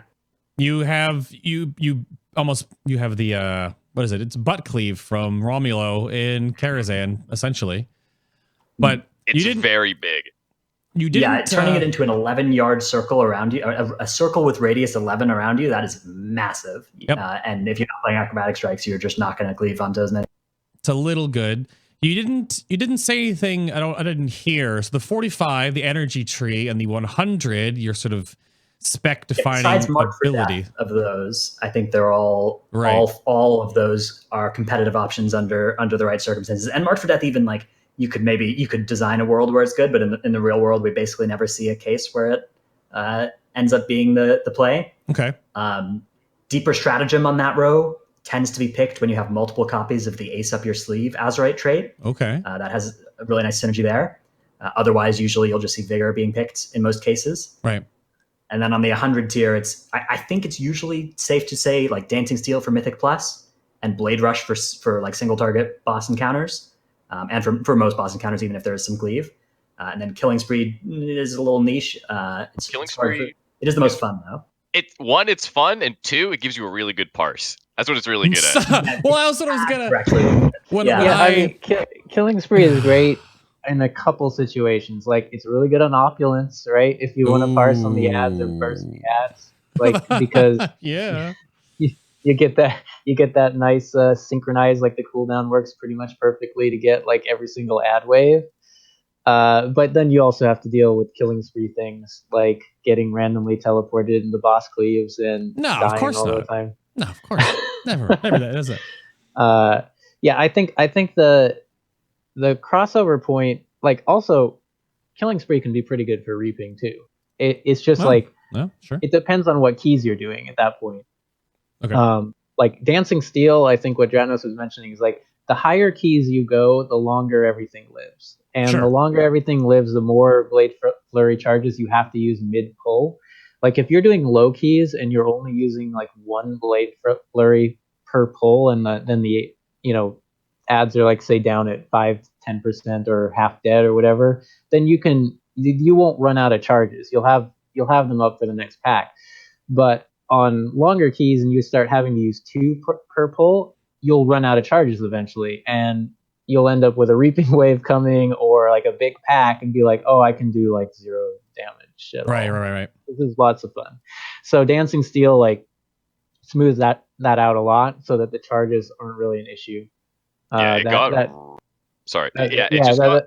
got okay, you guys. Sorry. Yeah. No, go ahead. Yeah. Okay, so like Dancing Steel got a lot better because like in season 1, well, we didn't have Wits in season 1, and like Wits makes Dancing Steel like a lot better just because like the extra duration's like just more damage, but also like no Gahoon. Like normally you'd pull like maybe 2 Gahoon packs, or the just the individuals, like you'd like sap blind or whatever, and then you'd pull the packs and you'd pull the Gahoons afterwards. But you don't have this like freedom time to like recharge Blade Flurry on these single target packs. Like with Reaping, it's literally chain pull, Reaping boss, and then you just don't have any time to like really regenerate Blade Flurry. So you just really need the extra duration. Right. Yeah, it can be a function of your tank though. Like if you play with a group that like takes 5 or 10 seconds between each pull, you might find that Dancing Steel is not something that you actually need. You might find that you're not as there's not as much pressure placed on your Blade Flurry charges. But generally, if you're playing like with a group that's like going fast, I think the Dancing Steel is going to be really good for you in most cases. Yeah, the downside to Dancing Steel, of course, has no single target value at all. So on any of like tyrannical weeks, you got a big single target boss, it can be kind of a bummer, but it's usually worth it. Like Blade Rush is a great like all around. It's good for AoE. It's good for single target. So I like that tier. That tier is a well designed tier. It has all 3 viable options and are very situational. Yeah, I think the last row is like the last row and the energy row are like good. Everything else just kind of sucks. Okay. So as we come to the end of the show here, closing remarks, some shout outs if you have any. Soapbox time, if there's anything you want to bring up specifically. I moved a few things to the after show, so if you want more of the show, you know where to find it. Links down below, of course, where the after show goes over on the Patreon page. But if you have any bits of wisdom or anything you would like to rant about that wasn't already covered in the previous 90 or so minutes, then now is your time. There's a few other questions that popped up in chat. I don't know if you want to... We talked about the Jane 2 set. Oh, someone asked about the bile-stained Krog tusk, the fist weapon. Any radar for Outlaw about that? Also a good option for single target. Also struggles as you add more targets. Generally, the stat stick weapons are going to do better because they, of course, translate into AoE with Blade Flurry, whereas the Krog Tusk. Okay. Also, the Krog Tusk is kind of bugged right now. It's like really weird. Yeah, and raid encounters, right? If there's multiple people who have it, they'll like interfere with each. It's the dagger in the back from the beginning of BFA again, right? So yeah, I heard there was an enhancement shaman thing as well. Yep. Although that would require having 2 enhancement shaman in a raid, which hey, yeah, imagine that. Hey. But Kojiyama, if you want to lead us off here, everything you want to sort of wrap up with, closing comments, bits of wisdom, soapbox, shout outs, go for it, sir. I would say like I think one of the important things is for people to be open to the idea of playing Outlaw, because I think it's been like a meme spec for so long that like people are like, oh, Outlaw, why are you playing Outlaw? Outlaw sucks. You know, like, oh, you're not going to do any damage. It's a useless spec. And that's really just not the case now. I think it's pretty good now. And I think people need to be a little more open-minded about, you know, following their gear, following, you know, what's available to them. Like I was mentioning in the pre-show, you know, I played Outlaw and Mythic first couple weeks on everything because I didn't have daggers. And I couldn't for the life of me get good daggers to drop. I usually would be playing Assassination, but I was pleasantly surprised. I'm like, oh, this actually does pretty well. And I toggle back and forth pretty actively when we're doing heroic raids, and it's a lot of fun in Mythic Plus. So, you know, I would just encourage people to give it a try. Sounds good to me. I'm going to throw a question right after you in that regard, too. It came up in chat about, do you guys like Blade Flurry being charge-based? Koji, you want to remark on that as your sort of end tag here, too? I like the Blade Flurry mechanic how it is right now. I think it's cool. I think it's got a skill element of how you manage the charges, you know, if you burn them or not. I like the duration. It feels fair to me. The downside to it is if you don't have dancing steel, you're pulling really fast, you come out of charges. It feels kind of bad. But I honestly think that's kind of a skill issue to some degree. You learn, okay, well, I got to be more conservative about when I'm popping it. Do I really need to pop it right now on 2 guys at the end of a pull or something like that? So I like it. I think it's good. Okay. Dratnos, you're in the you're the filling of this closing remark sandwich here. So what do you have? I'll address the Blade Flurry thing as well. I agree that I think in its current state, it's actually very skill testing in Mythic Plus, and I like it as is. I think that there's a lot of cases where you're fighting 3 targets and you need to decide whether you're going to burn a Blade Flurry charge right now, and you have to like think ahead, like, are we fighting a boss next? Are we fighting a Reaping Wave next? Like, somebody in your group dies and you know you're going to spend time rezzing them after this pull, and suddenly your Blade Flurry charge, now you can use it. Like, I think all those things are like really cool about it. So I think that it's worth the fact that it feels really bad when there are multiple targets around and you don't have a Blade Flurry charge. Although I will accept that does feel bad.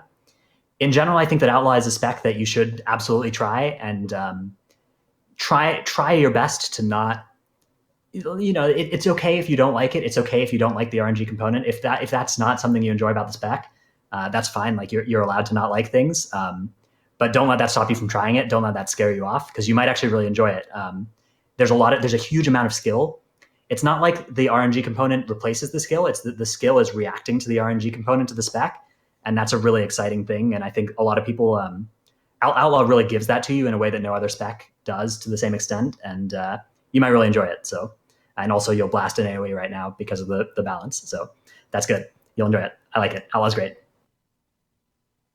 Guy, I'm leaving this to last because it was coming up a whole lot, and I'm pretty sure this was brought on by either members of the Ravenhold Discord or your guildies. There is a... They ship posting. Do you have a sword katana? Of some sort? Oh, is that what it is? A katana, indeed. Well, why, of course I do. Of course, I watch anime. Of course I have a sword.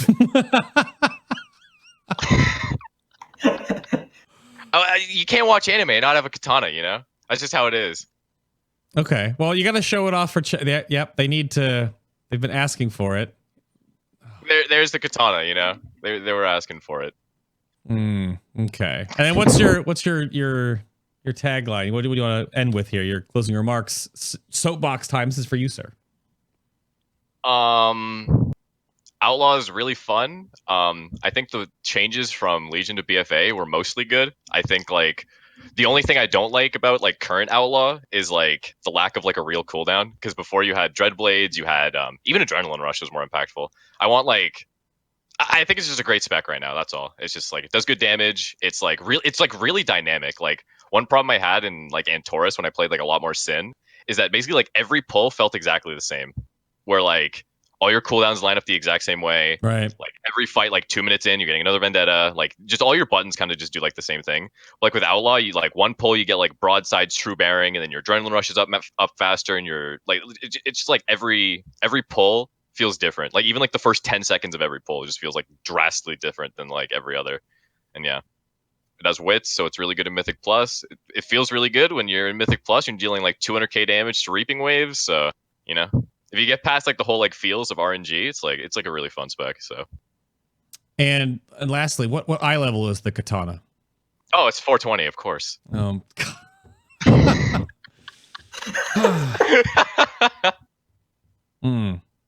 Well, I think that's the note to end the show. I'm gonna hit this button over here, which plays the outro music.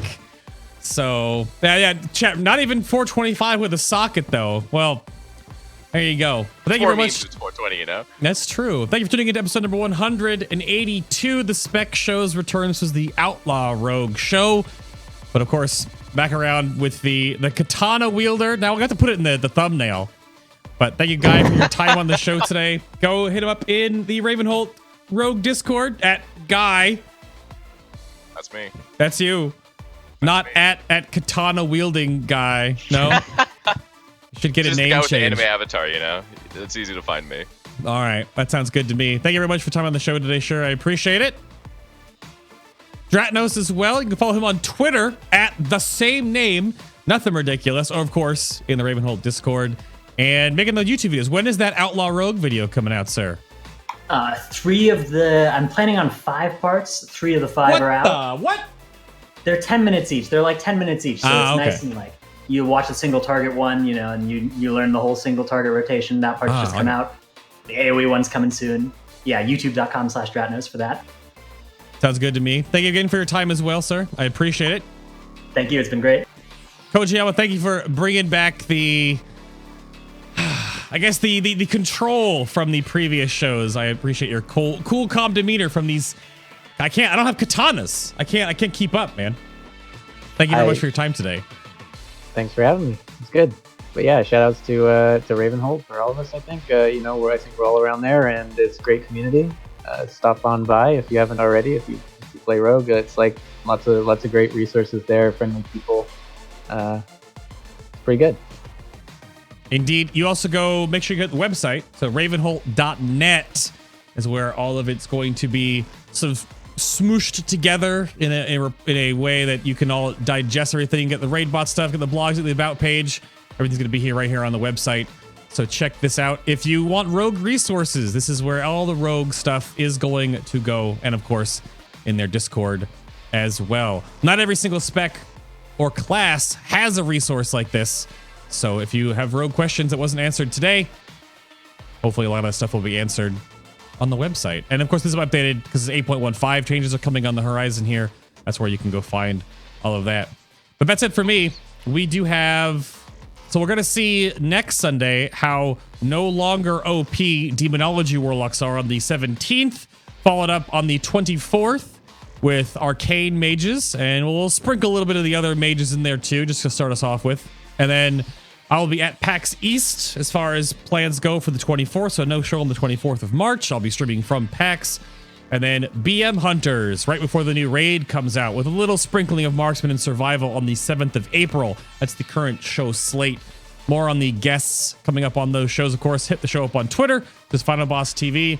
All the socials and links are right down below the stream, of course. And again, thank you very much for doing what I'm doing here with Corsair and the future bits that I'll be doing with the company in the future. the future bits in the future. Yeah, you know, I'm at my limit of talking for today. Thank you very much for watching. Enjoy the patch coming up. One more patch, and then the Azerite changes will be in. We won't have to worry about we'll have to see how the heart of Azeroth goes. So we're still going to farm AP. It's not going to go anywhere. But thank you very much for watching today. I will see you all in the next episode. And until then, bye. Everybody, wave. Wave bye to the nice people. Wave. There it is.